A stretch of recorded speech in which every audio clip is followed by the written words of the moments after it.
Good morning students. आज का हमारा लेसन है स्पीति में बारिश। यह कृष्णनाथ जी के द्वारा लिखा गया एक यात्रा वृत्तांत है। यात्रा वृत्तांत जैसे कि नाम से स्पष्ट है कि हम कहीं की यात्रा करती हैं और उसका वर्णन करना उसे यात्रा वृत्तांत कहते हैं। तो इस प्रकार यह कृष्णनाथ जी के द्वारा लिखा गया यात्रा वृत्तांत है। इसमें उन्होंने स्पीति, जो कि हिमाचल प्रदेश का एक भाग है, तहसील है लाहौल की, उसके बारे में वर्णन किया है। स्पीति में बारिश पाठ एक यात्रा वृत्तांत है। स्पीति हिमाचल के मध्य में स्थित है। यह स्थान अपनी भौगोलिक और प्राकृतिक विशेषताओं के कारण अन्य पर्वतीय स्थलों से भिन्न है। लेखक ने इसी पाठ में वहाँ की जनसंख्या, ऋतु, फसलों आदि का वर्णन किया है और यहाँ के लोग किस प्रकार अपना कठिनाई में जीवन व्यतीत करते हैं उसका भी वर्णन किया है। लास्ट में उन्होंने कहा है कि अगर पर्यटकों का यहाँ पहुँचना सफल हो जाए तो यहाँ के पर्यावरण को वह बदल सकता है। स्पीति हिमाचल प्रदेश के लाहौल स्पीति जिले की तहसील है। यहाँ बहुत ज़्यादा ठंड होती है और बहुत से पहाड़ हैं, तो यहाँ पर रास्तों के कारण इसका इतिहास में भी कम ही जिक्र आया है। अलंघ्य भूगोल यहाँ इतिहास का एक बड़ा कारक है, क्योंकि यहाँ पर हम जा नहीं सकते। क्यों नहीं जा सकते? एक तो यहाँ ठंड बहुत है और दूसरा कठिन रास्तों के कारण भी इतिहास में इसका संकेत या जिक्र कम ही हुआ है। अब जबकि संचार में कुछ सुधार हुआ है, तब भी केवल वायरलेस सेट के जरिए ही यहाँ के लोग एक दूसरे से संपर्क कर पाते हैं। जो यहाँ के राजा हैं उन्हें बगावत का तो डर रहता है, लेकिन वो सिर्फ वायरलेस सेट के जरिए ही आपस में बातचीत कर सकते हैं। वहाँ पर जाना आसान नहीं है, क्योंकि वसंत ऋतु में भी 170 मील आना जाना कठिन है और शीत ऋतु में प्राय असंभव ही है, क्योंकि यह बर्फ से ढकी रहती है। प्राचीन काल में स्पीति भारतीय साम्राज्य का अनाम अंग रही है और मध्य युग में यह लद्दाख मंडल और कभी अब कश्मीर मंडल, कभी भुज शहर मंडल, कभी कुल्लू मंडल और ब्रिटिश भारत के तहत रही है। तब भी प्राय स्वायत्त ही रही है, मतलब वहाँ पर किसी का शासन नहीं रहता। और क्योंकि यह ऐसा भाग है जहाँ पर संपर्क कम रहता है, तो एक तरह से यह एक स्वायत्त, यहाँ पर इनकी अपनी ही सत्ता होती है, इनकी स्वायत्त सत्ता है। पहले भी कभी जब राजा इस पर आक्रमण करते थे तो भी वही तब करते थे जब आधा बसंत बीत जाता था।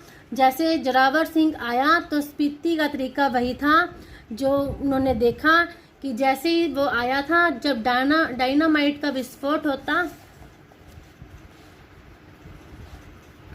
तो यहाँ के लोग आंखें बंद करके ऐसे बैठ जाते कि जैसे आंखें खोलेंगे तो डायनामाइट का जो विस्फोट होता उसे देखकर डर जाते, तो वो ऐसा देखते और आंखें बंद कर लेते। और उसके बाद वो स्पीति के लोग वो घर छोड़कर भाग गए और जोरावर ने स्पीति और वहाँ के विहारों को लूटा। यह अप्रतिकार शायद स्पीति की सुरक्षा की पद्धति है, मतलब उस जगह को छोड़ देते थे लोग। अब स्पीति की जनसंख्या के बारे में बताया है कि स्पीति में जनसंख्या लाहौल से भी कम है। 1901 की जनगणना के अनुसार 3231 रही है और 1971 की जनगणना के अनुसार 7196। इसका क्षेत्रफल, जो कि लाहौल के साथ जोड़कर मिलाया जाता है, 1971 के अनुसार 12,015 वर्ग किलोमीटर है। स्पीति का अलग से कोई क्षेत्रफल नहीं दिया गया और उसके हिसाब से इस प्रकार यहाँ की जनसंख्या प्रति वर्ग मील 4 से भी कम है और 1901 में तो यह 2 से भी कम थी। तो इस प्रकार यहाँ की जनसंख्या बहुत कम है। इसके बाद लाहौल स्पीति में जो शासन चल रहा है, कैसे चल रहा है, उसके बारे में बताया है। लाहौल स्पीति का प्रशासन ब्रिटिश राज से भारत को जस का तस मिला। 1846 ईस्वी में कश्मीर के राजा गुलाब सिंह के जरिए अंग्रेजों को यह मिला। अंग्रेज इनके जरिए पश्चिमी तिब्बत के ऊन वाले क्षेत्र में प्रवेश करना चाहते थे। तिब्बत में अंग्रेजी साम्राज्य के दूरगामी हित भी थे। चलो जो भी हो, 1846 में पहले कुल्लू, लाहौल और स्पीति ब्रिटिश के अधीनता में आ गए। पहले सुप्रिटेंडेंट के अधीन थे, वहाँ का जो काम है पहले सुप्रिटेंडेंट के अधीन होता था। सन 1847 में वे कांगड़ा जिले में शरीक कर दिए गए। उसके बाद लद्दाख मंडल के दिनों में भी स्पीति का शासन एक नोनो, जो कि एक स्थानीय शासक जो होता है उसके द्वारा चलाया जाता है। मतलब जो वहाँ पे जैसे पंचायत होती है, वहीं के किसी एक रहने वाले एक बड़े पंचायत का जैसे मुखिया होता है उसके द्वारा चलाया जाता था। ब्रिटिश भारत में भी कुल्लू के असिस्टेंट कमिश्नर के समर्थन में यह नोनो कार्य करता रहा। जब ब्रिटिश अंग्रेजों का शासन आया तो भी कुल्लू से असिस्ट होकर यही नोनो कार्य करता था। इसका अधिकार क्षेत्र केवल द्वितीय दर्जे के मजिस्ट्रेट के बराबर था, लेकिन स्पीति के लोग इसे अपना राजा ही मानते थे। सन 1873 में स्पीति रेगुलेशन पास हुआ, जिसके तहत लाहौल और स्पीति को विशेष दर्जा दिया गया। ब्रिटिश भारत के अन्य कानून यहाँ नहीं लागू होते थे, मतलब यहाँ अलग ही कानून होते थे। रेगुलेशन के अधीन प्रशासन के अधिकार नोनो को दिए गए, जिसमें माल गुजारी इकट्ठा करना और छोटे छोटे फौजदारी मुकदमों का फैसला करना भी शामिल था।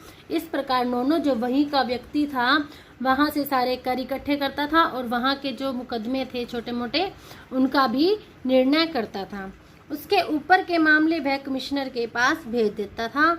उन दिनों लाहौल स्पीति का वृतांत कांगड़ा जिले के अंतर्गत कुल्लू तहसील में मिलता है। मतलब यह कांगड़ा जिले के अधीन था। तब स्वराज्य के बाद, मतलब स्वतंत्रता प्राप्त होने के बाद 1960 में लाहौल स्पीति पंजाब राज्य के अंतर्गत एक अलग जिला बना दिया गया, जिसका केंद्र केलंग में है।